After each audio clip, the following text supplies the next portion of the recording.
Welcome back, everybody, to the Marketing Rules podcast. And today I've got everyone's favourite marketer, everyone's favourite recruitment marketer, Glenn Southam, with me.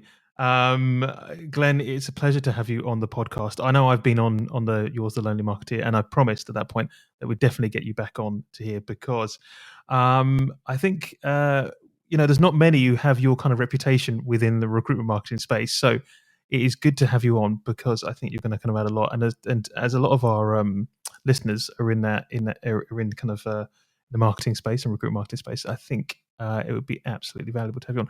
However, before we get on talking about a bit about kind of measuring marketing, it would be good to just kind of get a little bit about your background, because I've known you for a few years now, and I know a little bit kind of how you kind of come into the industry. But for anybody who's not kind of familiar with your work, as it were, can you kind of give us a little kind of update on how you get to where you are today?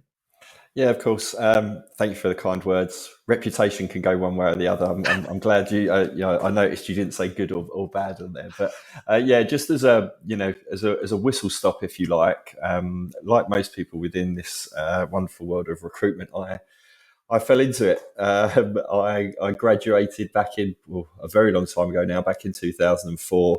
Applied for every job under the sun. It was a lot harder to apply for jobs back then as well than it is now.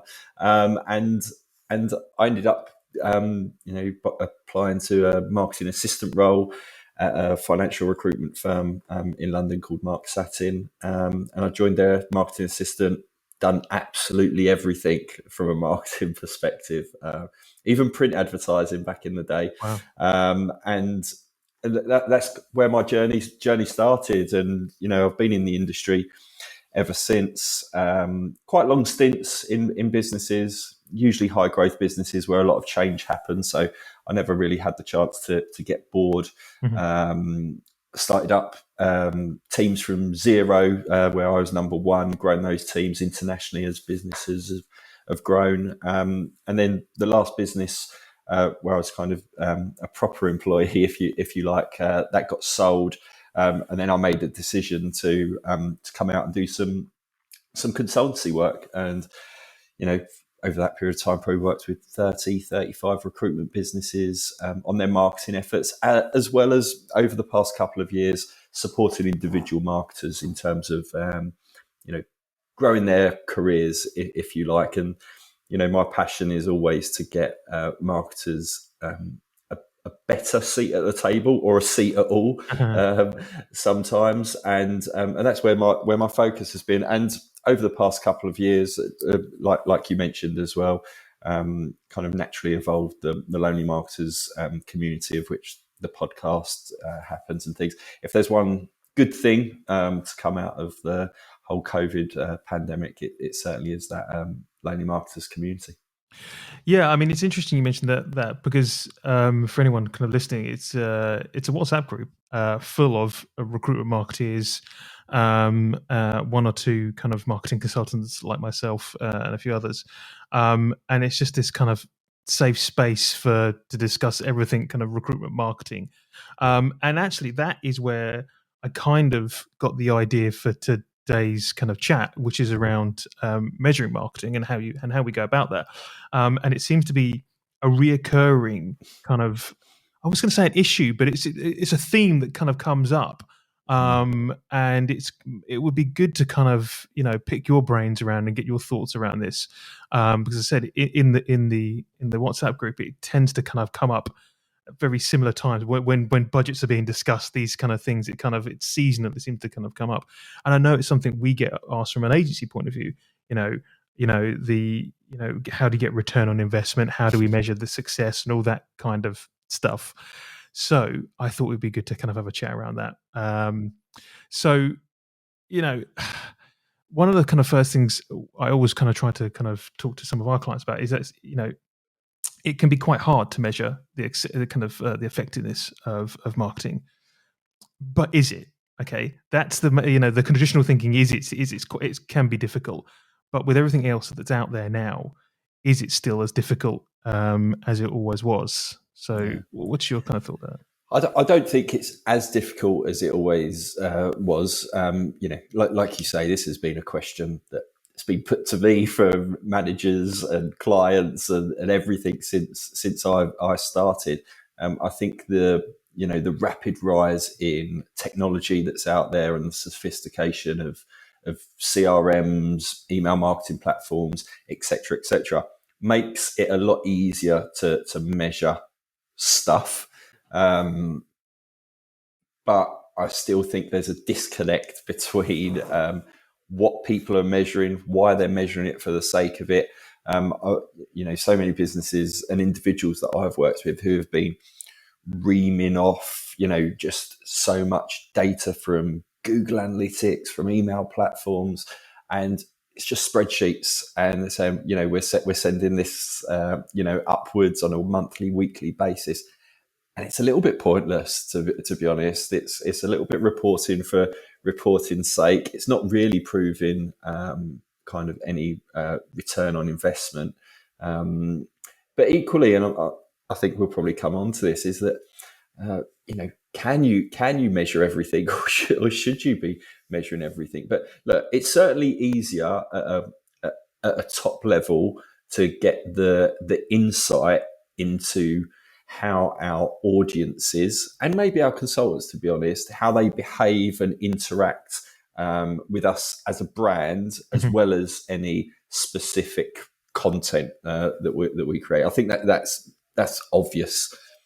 Yeah.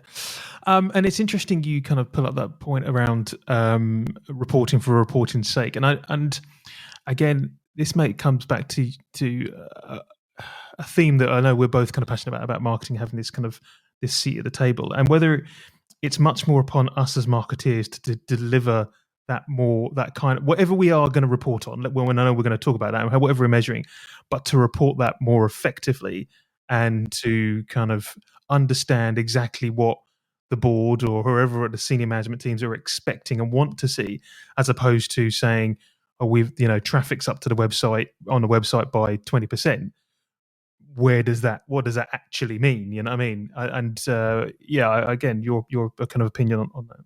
It's applying marketing principles to what you're doing internally. I think so. It's knowing your audience. That's what we do as marketers. Is we want to understand the audiences, understand their challenges, and present them with solutions, insight, data that makes those problems go away. And when you're talking in recruitment terms, in reality, to the people you're reporting, you need to be talking basically about new candidates, new clients, and revenue.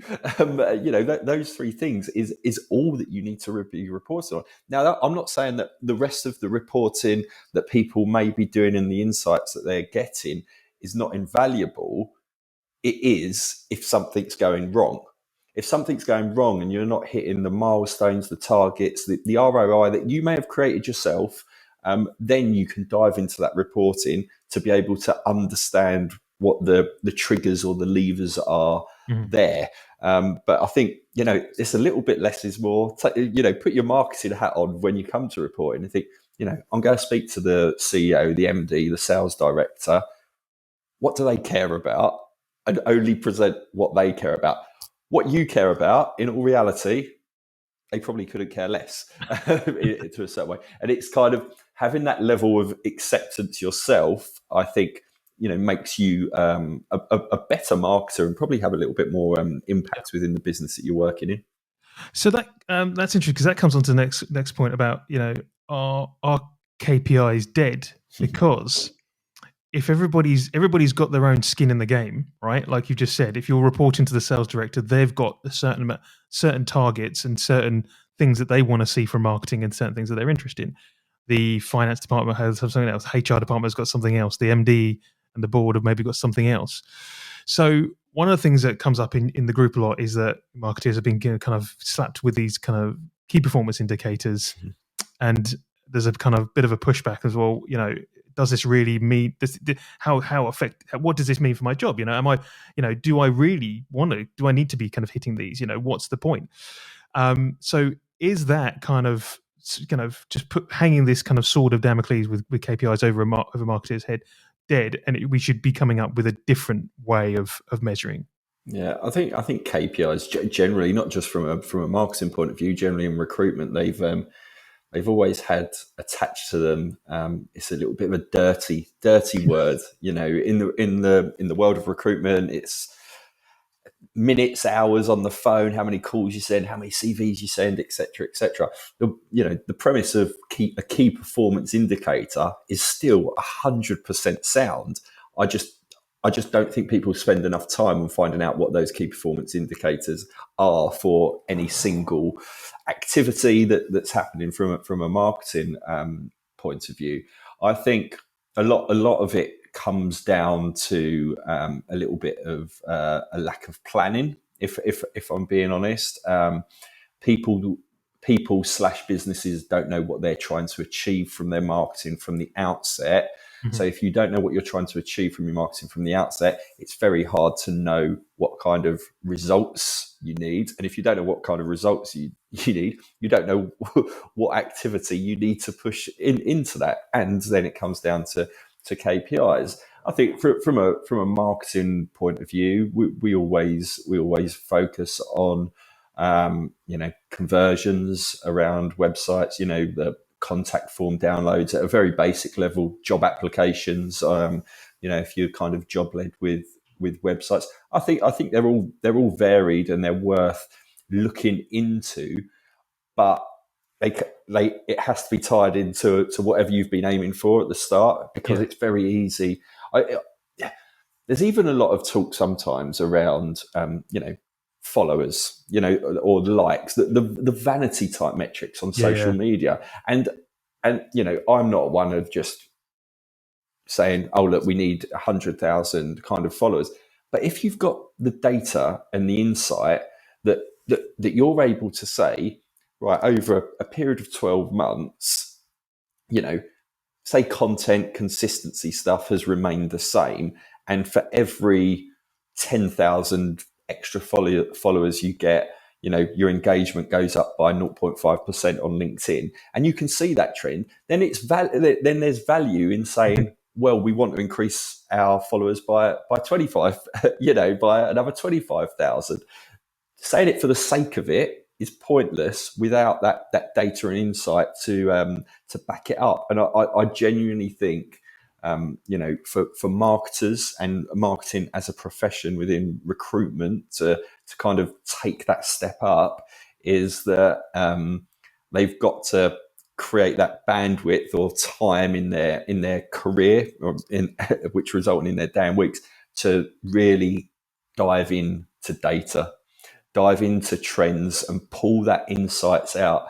And do you know what? In recruitment, you've got so much. It might not be the best quality in a lot of places, granted, but there's so much there, sitting on your bullhorns and everything of this world. There's so much to dive into, but no one takes ownership of it. Like literally nobody usually owns the CRM. IT might have it, individual consultants own their own little bubble, but that is a huge opportunity, I think, if kind of marketing takes control, finds out what they want to know about it, and then influence the kind of the processes and draw out the trends and that insight, because that informs everything. Then the data and the insights, it informs internal training, it will inform the content that you create, the type of content that you create, how you distribute it and things. But we work in the majority of times on pure assumption. and it's baffling. Everyone else doesn't, people outside of recruitment don't, go to the extreme. Amazon doesn't work on assumption. They work on, tens of millions of data points that informs how they communicate with people. And I think there's no reason why we can't do that. And I'm saying we as marketers, and maybe as an industry, can't do that to improve that candidate and client engagement a bit. So that brings up a couple of kind of follow-on questions. So with regard to these the KPIs that our fellow marketeers are being set, that's probably been set by not them in the first place. And I think that possibly is issued. It's been kind of set from on high, and you're right, these vanity metrics come into play then. And so we're talking again, this whole kind of seat at the table. Should we be setting our own kind of metrics to follow, and we should be influencing? We should be kind of like upselling this to the board and say that this is what I want to measure, because I know it's important, and this is what's going to affect the bottom line. Yeah, I think if you're not getting the support, and then this happens, in the best possible way. Sometimes it's like, look, I trust you to kind of get on with your job, and we believe in what you're doing is good, and it probably is good. Like, as marketers, sometimes you need that little bit more. You want that little bit of structure and drive. Is that you do have to. You do have to take it on yourself sometimes. Create your a level of accountability for yourself, for your own team, and just have it working away in the background for a bit, so you can build up the knowledge. And then, rather than moaning every month that you're not having the right conversations, etc., you've built up a huge business case of evidence of your impact of what you're doing, and push it upwards. I think it's just I think it's taking that little bit of pain, and you might not get some pats on the back immediately, but I think it's worth it in the end. It gives you a lot more credibility when you're having those conversations internally, when you've got the evidence to back it up. I take, and that goes on the same with budgets as well. And I think budgets and ROI are obviously linked, but there's a huge majority of recruitment businesses who don't have marketing budgets. It's a cost center. It's like, oh yeah, put it in marketing. Oh yeah, don't worry, you can do it. And I think if that's the case, you might think, oh, that's brilliant. I can spend what I want, but it doesn't address that issue of return on investment. So I think, if you haven't got a budget, or someone said, oh yeah, we don't need one, don't worry about it, do it. Just create it yourself. Chuck something on Excel, work backwards, saying, right, I want to achieve X, Y, and Z this year. I'm going to need this. I'm expecting these types of results, and just create it yourself for your own accountability more than anything. And that brings up questions about the skill sets of a modern recruitment marketeer. And I suppose, like, again, this is an assumption that a lot of us in recruitment marketing probably haven't gone down a very formal process, and a lot of it's kind of on the job learn, and some of us have kind of fallen into it. Some of us might come on very kind of a lower level, and then kind of worked our way up. And it poses the question: is the modern recruitment marketer needs to be kind of part data analyst as well, because crunching through all these numbers, like the thought of diving into your database at your business, which has 50,000+ kind of entries in it, something like that, and trying to kind of crunch through all that and analyze that and use the database, how it should be used, to analyze that data, can seem pretty scary, right? So again, this is probably one of those other kind of the seat at the table questions: is a modern recruitment marketeer no longer really a marketeer? It's more, it's part data analyst as well. Yeah, I think the role of marketing has changed, and I think the understanding on the whole for what marketing can deliver within a business has changed. Speaking from personal experience, certainly over the past 3 or 4 years, I'd never imagined that, and you've probably found the same here with ThinkinCircles. I'd never imagined that I'd be working to the extent that I do with smaller businesses, smaller recruitment businesses who want to start their marketing journey a lot earlier on. I'm literally talking like sub 5 person recruitment businesses where, in days gone by, it's just sales, head down, get the revenue in. Conversations about marketing are happening, alongside those kind of sales conversations, which is great, and I should see it as a great opportunity. But equally, I think traditionally that first marketing hire within recruitment businesses would be the admin level, help with the socials, help with this, help with that. I think it has changed. I think people now want A qualified, and when I say qualified, I mean someone with more rounded experience of a more commercial world, and it is being willing to be paid for. I had a conversation on LinkedIn. It was going on a couple of days ago around the whole specialist marketing approach or the generalist marketing approach. And I'm a proud jack of all trades, and there's plenty of Jacks and Janes of all trades out there. But I think when you become a generalist and you're able to dip into things everywhere, it just makes you more commercially aware of what's going on in the business. Always with your marketing hat on for the majority of it, and focusing on the brand and the experience and things. But yeah, has the data has certainly changed it. I think there's more and more marketing is led by data. Marketing data isn't now just something that sits in finance, if you like, traditionally. It is.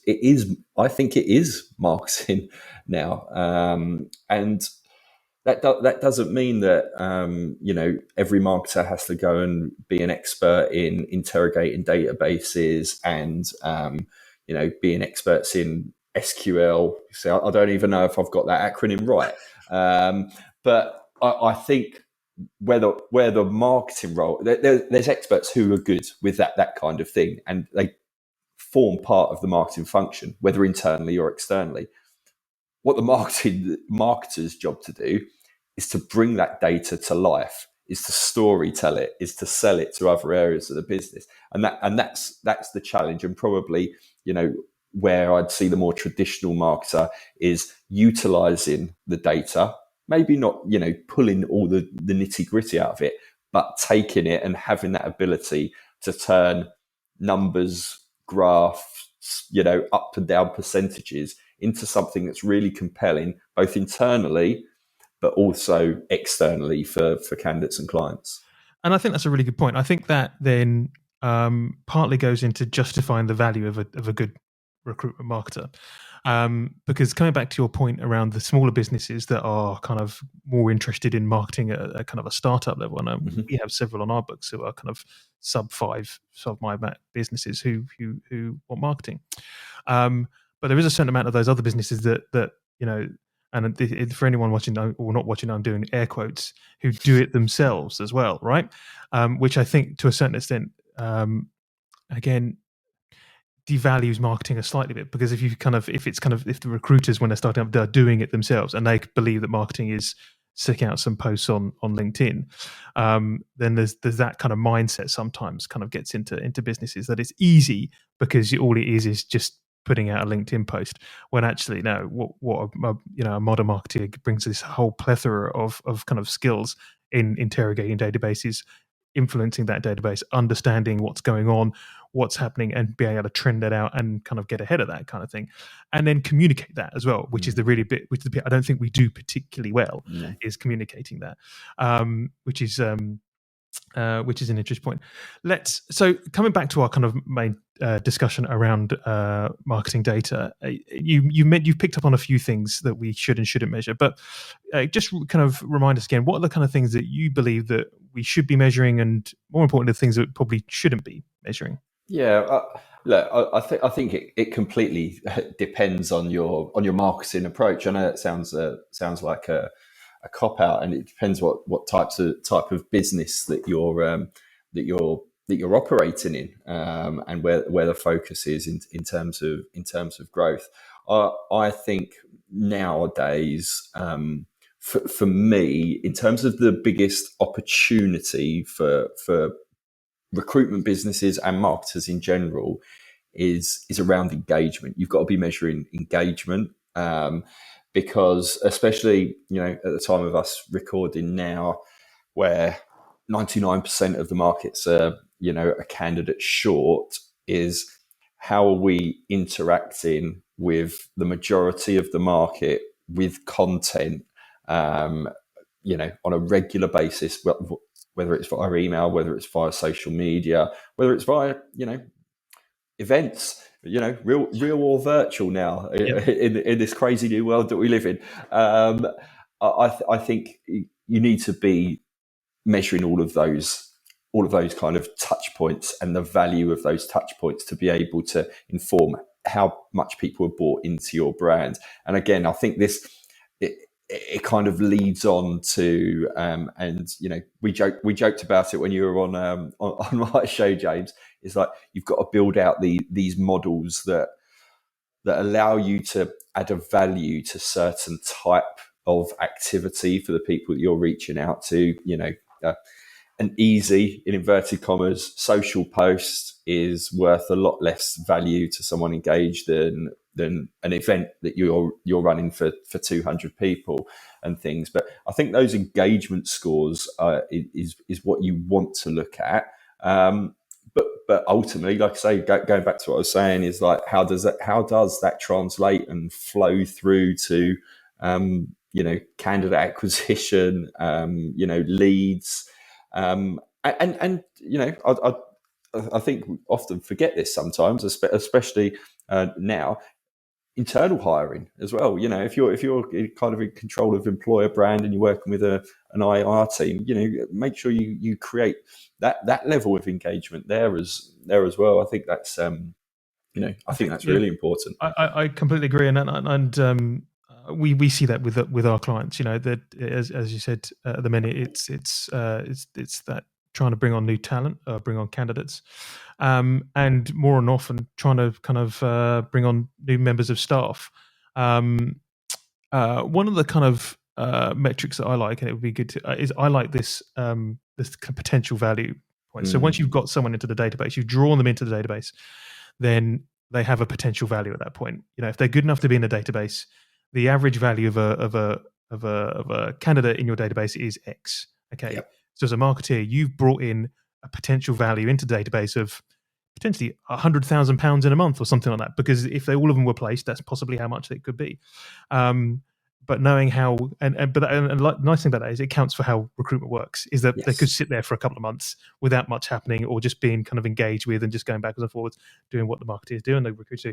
But there's a value attached to them. If they're there, there's a value. You brought them in, boom, they're worth 20 grand or something like that, and that I always quite like that. I think that's a nice one. And if you can prove that, and it's not that difficult to prove that you've got them there, you can go back to the board and go, look, there's a potential value of this in the database. It's up to you guys to really kind of to do the next bit to place them, right? Yeah, I completely agree. I always, I talk about expected value. It's exactly the same thing. And I think as a marketer, what you can do, you can speak to your finance people, you can jump into whatever analytics tool you might have on your CRM and work out, and you can slice and dice, go as deep as you want. It's like, well, from the point of registration through to someone being hired, the average time to fill is X, and you can keep monitoring when you've brought in those leads. And if it hasn't filled, again, this is what makes you kind of more commercially aware as a marketer, is that you can speak to other people in the business, say, well, why hasn't this happened? It might be a training thing within the business, it might be an individual personnel thing and things. But I think and I'm talking, this is a utopian world for me, is that I'd love there, if we say there's eight stages to a recruitment process, is that marketing, whether it's on a CRM or anything, controls however many it might be, say 4 stages, to the point of attraction, acquisition, and nurturing. Mm-hmm. And then when you hit certain triggers into nurturing, that's when the recruiters can actually get involved. Now, I know in reality that's not going to happen, because people can search the CRM, they can select 50 candidates and send them out a message, and it undoes any work that you might do as a marketer. But I think, if you increase your standing in the business and you increase your influence and you're able to demonstrate results, even on a take a small subset, a small team or something, to show that process works within recruitment, will make a huge amount of difference. I think it would boost brand value, it would boost your reputation in the market, and bottom line, it would give you a better chance of probably placing candidates. It kind of goes against all of the urgency and the here and now world that we live in. But again, do you know what? It happens in a lot of other walks of life when it comes to, either B2B marketing or the B2C world. And there's no reason why, we can't at least strive for it, if not try and completely revolutionize everything tomorrow. And I think that is a great place to finish on. I think Yeah. that's a great sentiment to finish on. Glenn, it's been an absolute pleasure having you on the podcast today. I'm sure at some point in the future we'll have you back because we could carry this on for hours. But for now, thank you very much. Thanks, James. Pleasure.